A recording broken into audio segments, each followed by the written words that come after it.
जय श्री कृष्णा। हेलो दोस्तों, हमारे चैनल में फिर से आप सभी का स्वागत है। जैसे कि हम सभी के मन में कभी न कभी तो यह सवाल आता है कि भगवान हमें दुख क्यों देता है और मेरी मदद क्यों नहीं करते हैं। भगवान क्यों नहीं हमारी सुनते हैं। भगवान तो सब कुछ कर सकते हैं, फिर वो हमारी मदद क्यों नहीं करते हैं। वाहटू एक चुटकी बजाकर मेरा जीवन क्यों नहीं संवार देते हैं।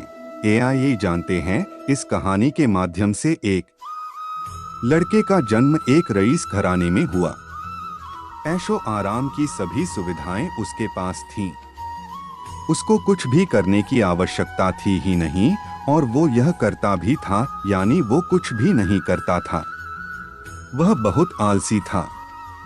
उसको बचपन से काम करने की आदत ही नहीं थी। उसके पिता ने उसको बहुत समझाया, पर उसका मन सोने और खाने पीने में ही था। एक दिन उसके पिता की मृत्यु हो गई। उसकी मां पहले ही स्वर्ग सिधार चुकी थी। उसके भाइयों ने उसे यह कहकर निकाल दिया कि वो कुछ नहीं करता और उसके भाई सारी उम्र उसे खिला पिला नहीं सकते। वो मन से उदास और पूरी तरह से टूट चुका था। पिता को खोने का दुख अभी समाप्त भी नहीं हुआ था कि उसके घर से उसे उसके भाइयों द्वारा जुदा कर दिया गया। वो निकल पड़ा बिना किसी मंजिल के। रास्ते में चलते चलते उसको बहुत भूख सताई। वो एक आम के बगीचे में पहुंचा। उसने देखा कि आसपास कोई भी मौजूद नहीं है। बगीचे की रखवाली करने वाला माली एक पेड़ के नीचे गहरी निद्रा में सो रहा था। तो उसने आम तोड़कर खाने शुरू कर दिए थी। तो यह चोरी ही, पर आलसी व्यक्ति को इसमें कुछ भी गलत नहीं लगा। अभी उसने 2 आम चखे ही थे कि तभी बगीचे के माली ने उसे देख लिया। माली उसके पीछे डंडा लेकर भागने लगा और आलसी व्यक्ति ने माली के हाथ में छड़ी देखी और वो भाग निकला जंगल की ओर। जंगल बहुत ही घना था। इतने बड़े जंगल में जंगली और खतरनाक जानवरों का होना स्वाभाविक था, और आलसी व्यक्ति ने सुबह से केवल 2 आम ही खाए थे। वो भूख से तड़प रहा था। उसने देखा कि जंगल में कुत्ता है। उसने देखा कि उस कुत्ते की 2 टांग है। वो कुत्ता धीरे धीरे 2 टांगों पर चल पाता था।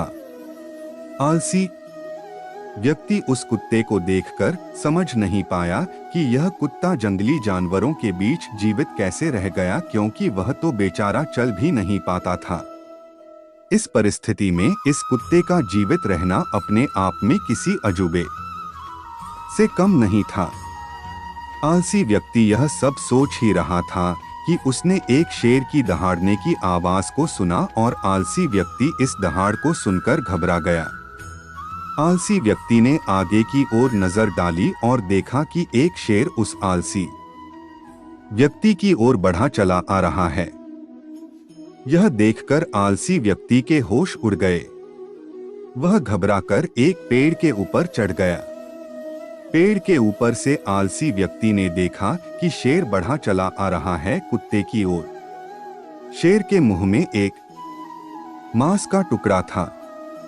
शेर के डर से सभी जानवर भागकर कहीं छुप गए, पर वो 2 टांग वाला कुत्ता सक्षम नहीं था भागने को।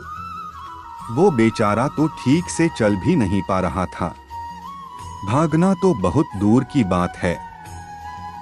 आलसी व्यक्ति ने भगवान से प्रार्थना करनी शुरू कर दी। हे भगवान, इस मासूम जानवर को बचा लो। शेर इसे खा ना जाए। लेकिन जो अगले पल हुआ वो हैरान करने वाला था।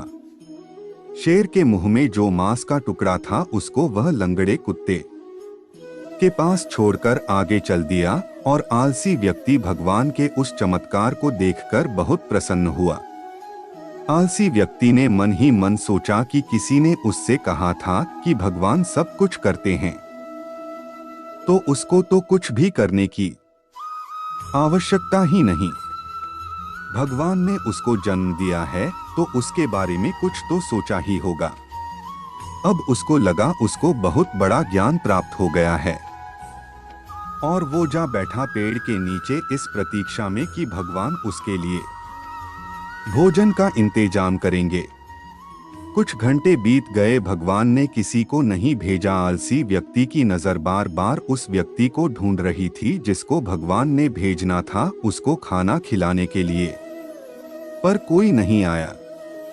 भगवान ने किसी को भेजा ही नहीं। पूरी रात बीत गई परंतु कोई नहीं आया। अब वो कब तक इंतजार कर सकता था? उसके सब्र का बांध टूट गया। उसने सोचा आखिर भगवान हमें दुख क्यों देता है, और वो लगा जोर जोर के चिल्लाने, भगवान मेरी किस्मत में ही इतना दुख क्यों, इतनी तकलीफ क्यों, क्या बिगाड़ा है मैंने तुम्हारा, आखिर किस बात का बदला ले रहे हो तुम मुझसे। इस आलसी व्यक्ति की बात सुन ली। जंगल में साधना कर रहे एक साधु ने। वह साधु जा पहुंचे आलसी व्यक्ति के पास। आलसी व्यक्ति ने अपनी सारी बात उस साधु को सुनाई। पहले तो साधु महाराज ने आलसी व्यक्ति को भोजन कराया। खाना खाने के बाद आलसी व्यक्ति ने भरी आवाज में साधु से पूछा, भगवान ने उस लंगड़े कुत्ते पर भी दया दिखाई परंतु मुझ पर जरा दया नहीं दिखाई। आखिर क्या कारण है भगवान की इस बेरुखी का? भगवान हमें दुख क्यों देता है? साधु ने उत्तर दिया, यह सत्य है, भगवान ने हम सभी के लिए एक योजना तैयार की है और तुम भी उसकी योजना का हिस्सा हो, परंतु तुम भगवान के इशारे को नहीं समझे। भगवान तुम्हें उस लंगड़े कुत्ते की तरह नहीं बनाना चाहता, बल्कि भगवान तो चाहते हैं कि तुम उस शेर की तरह बनो जिसने उस लंगड़े कुत्ते की मदद की, उसको खाना खिलाया। सच यही है कि भगवान भी उसी की मदद करते हैं जो स्वयं की मदद करता है। श्री कृष्ण जी ने भागवत गीता के 3 अध्याय के 8वें श्लोक में कहा है, कर्म न करने से कर्म करना श्रेष्ठ है। यदि तू कर्म नहीं करेगा तो शरीर का रिवाह भी नहीं होगा। भगवान हमें दुख क्यों देता है? भक्तों, सच यही है कि अर्जुन को भी अपना युद्ध स्वयं लड़ना पड़ा था। हाँ, भगवान अपने भक्तों की मदद जरूर करते हैं। कर्म तो भक्त को ही करना होगा, जैसे अर्जुन ने अपना कर्म स्वयं किया था।